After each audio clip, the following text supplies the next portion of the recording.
నియోజకవర్గంలో కాంగ్రెస్ గూండాలు చేసినటువంటి ఒక నీచమైన పనికి నిరసనగా మా నాయకుడు మాజీ ఎమ్మెల్యే పుట్ట మధుకర్ గారి నివాసం పైన దాడి చేయడం, అదేవిధంగా కాటారం మండలంలో వారి దిష్టిబొమ్మని శవయాత్ర చేసి ఒక హేయమైన చర్యకి మరి పాల్పడినటువంటి కాంగ్రెస్ గూండాలని హెచ్చరిస్తూ నిరసనగా ఈరోజు కాటారం మండల కేంద్రంలో మరి నిరసన తెలియజేస్తా ఉన్నాము. మరి కార్యక్రమానికి వచ్చేసినటువంటి బీఆర్ఎస్ పార్టీ నాయకులందరికీ పేరు పేరున హృదయపూర్వక ధన్యవాదాలు తెలియజేస్తా ఉన్నాను. మరి నిన్నటి రోజు మొన్న పెంచికలపేటలో జరిగినటువంటి సంఘటన మీ అందరికీ తెలుసు. అంబేద్కర్ గారి విగ్రహాన్ని పుట్టమదన్న గారు అక్కడ మరి వాళ్ళు ప్రారంభించడానికి ముందుగానే కాంగ్రెస్ పార్టీ వాళ్ళు మరి ముసుగుని తొలగించి ఒక నీచమైన సంస్కృతికి తెరలేపితే మరి దాన్ని ప్రోత్సహిస్తూ నిన్న వారి నివాసం పైన దాడి చేస్తూ ఉంటే ఇక్కడ నుంచి బాగా సంస్కారం విద్య ఉన్నాయని చెప్పుకునే ఒక నాయకుడు నోరు మూసుకొని చూడడం నిజంగా సిగ్గుపడాల్సిన విషయం. ఎందుకంటే ప్రశ్నిస్తే ఇంటి మీద దాడులు చేస్తాం, ప్రశ్నిస్తే కేసులు పెడతాం, ప్రశ్నిస్తే మరి పెట్రోల్ పోసి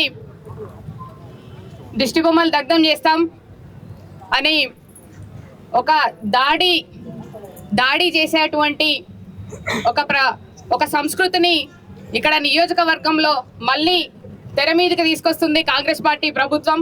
ఇంతకుముందు మీ నాన్నగారి హయాంలో ఎవరైనా ప్రశ్నిస్తే ఇదే విధంగా దాడులు చేసి హత్యలు చేసి వాళ్ళని కనుమరుగయ్యే విధంగా చేసిండ్రు. మీ చరిత్ర ఈ నియోజకవర్గంలో చరిత్ర తెలియని వాళ్ళు ఎవరూ లేరు.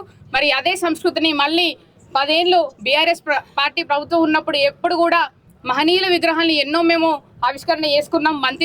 మీరు మంతిన్లో చూస్తే ఎంతో పెద్ద ప్రోగ్రామ్స్ జరుపుకొని పెద్ద నాయకులను పిలుచుకొని ఎలాంటి ఆంక్షలు లేకుండా మేము మహనీయుల విగ్రహాలని అక్కడ ఆవిష్కరణ చేసుకున్న సందర్భాలు ఎన్నో ఉన్నాయి.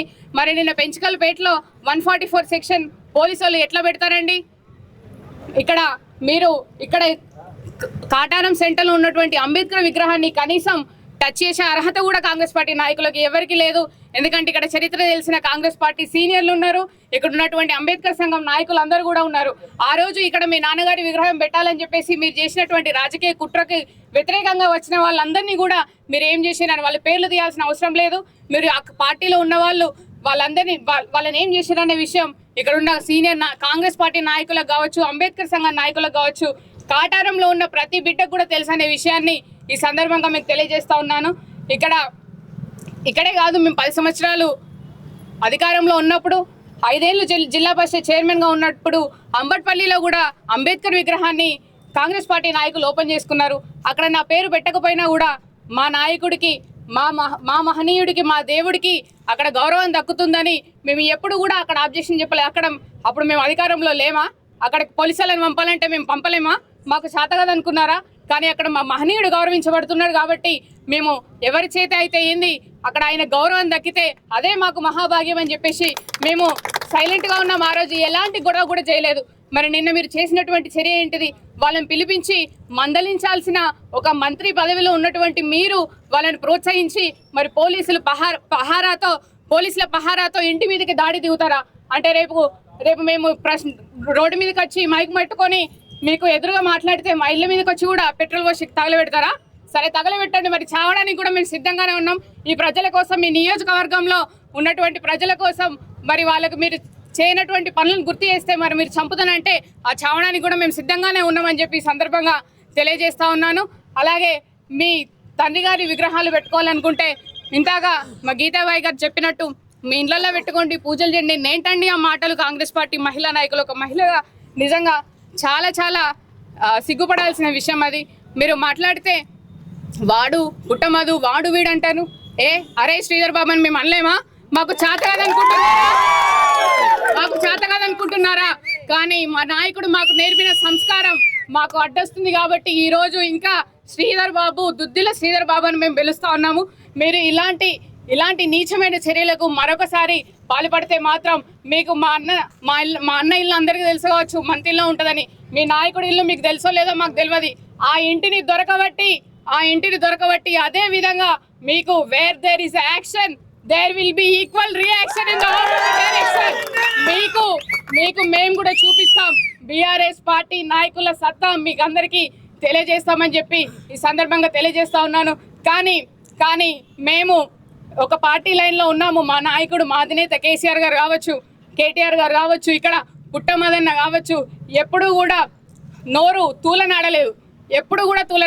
కానీ మీరు ఎప్పుడు ధైర్యంగా ఎదుర్కొని బహిరంగంగా మీకు మాతో తలపడే దమ్ము లేక మీ కాంగ్రెస్ పార్టీ కార్యకర్తలతోటి ఇష్టం వచ్చినట్టు మా నాయకుడి మీద అవాకులు చెవాకులు మరొకసారి ఇదే విధంగా చేస్తే మాత్రం ఇక్కడ ఉన్న బీఆర్ఎస్ పార్టీ కార్యకర్తలు మదన్న తయారు చేసిన సైనికులం మేమంతా తిరగబడితే యుద్ధం ఏ విధంగా ఉంటుందో మీ ఊహకే వదిలేస్తున్నాను. మరి ఈరోజు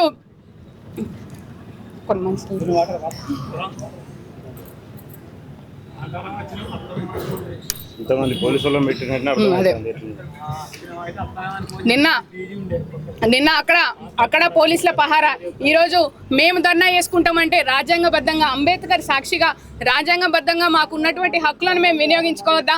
మేము ఇక్కడ ధర్నా చేసుకుంటామంటే నిన్న సాయంత్రం నుంచి ఇవాళ పొద్దున్న నుంచి ఇక్కడ పోలీసు వాళ్ళు ఉన్నారు. నిన్నెందుకు లేరండి మీరు? నిన్నెక్కడ పోయినరు మీరు? నిన్న ఇక్కడ ప్రతిపక్ష నాయకుడి దిష్టిబొమ్మని దగ్ధం చేస్తుంటే నిన్న మీరందరూ ఎక్కడికి పోయినరు? ఇక్కడ ఉన్నటువంటి పోలీసులను నేను అడుగుతా ఉన్నా. ఇక్కడ ఉన్నటువంటి 4 ఎస్ఐలు, సిఐలు, డిఎస్పీ గారు ప్రతి ఒక్కరు ఒక కాంగ్రెస్ పార్టీ నుంచి ఒక నాయకుడు వస్తే మరి ఆయనకి ఎలాంటి ప్రోటోకాల్ ఉండదు. ఒక మంత్రి తమ్ముడు అయితే సరిపోతుందా? ఆ మంత్రి తమ్ముడికి మీరందరూ ప్రోటోకాల్ ఎందుకు ఇస్తారు? మీ పైన ఖచ్చితంగా మేము లీగల్గానే పోతాం, మేము చర్యలు తీసుకుంటామని చెప్పేసి మా దగ్గర అన్ని ఆధారాలు ఉన్నాయి. మరి మీరు 4 రోజులు ఇక్కడ డ్యూటీ చేసి నిన్న డీజీపీ గారికి కూడా మేము ఖచ్చితంగా కంప్లైంట్ రూపకంగా ఇస్తామని చెప్పి సందర్భంగా తెలియజేస్తా ఉన్నాను. మీరు 4 రోజులు ఇక్కడ పని చేసుకొని పోతారు. మొన్నటి దాకా మా గవర్నమెంట్ ఉందండి, ఈ రోజు వాళ్ళది ఉన్నాయి, రేపు బరాబర్ మా గవర్నమెంట్ వస్తుంది. ఏం చేస్తారు అప్పుడు? ఎందుకండి మీకెందుకండి ఆవేశం? మీరెందుకు పహారా కాస్తున్నారు కాంగ్రెస్ పార్టీ నాయకులకి? పోనీ కండవ కప్పుకొని పని చేయండి, లేకపోతే మా మదన్ని వచ్చి కండవ కప్పుకుంటారా చెప్పండి. మరి పోలీసులను కూడా ఈ సందర్భంగా నేను విజ్ఞప్తి చేస్తా ఉన్నాను. మీరు మీ డ్యూటీని మాత్రమే సక్రమంగా చేసుకోండి, అంతేగాని కాంగ్రెస్ పార్టీ నాయకులకి కొమ్ము గాయకండి అని చెప్పి ఈ సందర్భంగా తెలియజేస్తా ఉన్నాను. మరి ఈ సందర్భంగా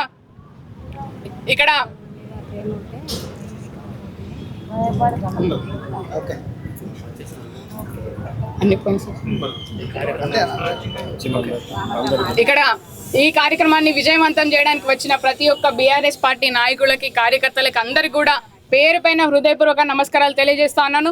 మళ్ళీ ఇలాంటి సందర్భాలు పునరావృతం అయితే మాత్రం మా ఒక్కొక్కరిలో ఒక్కొక్క పుట్టమదన్నర్ మీరు చూస్తారని చెప్పేసి సందర్భంగా హెచ్చరిస్తూ ఈ కార్యక్రమాన్ని ముగిస్తా ఉన్నాను. జై తెలంగాణ.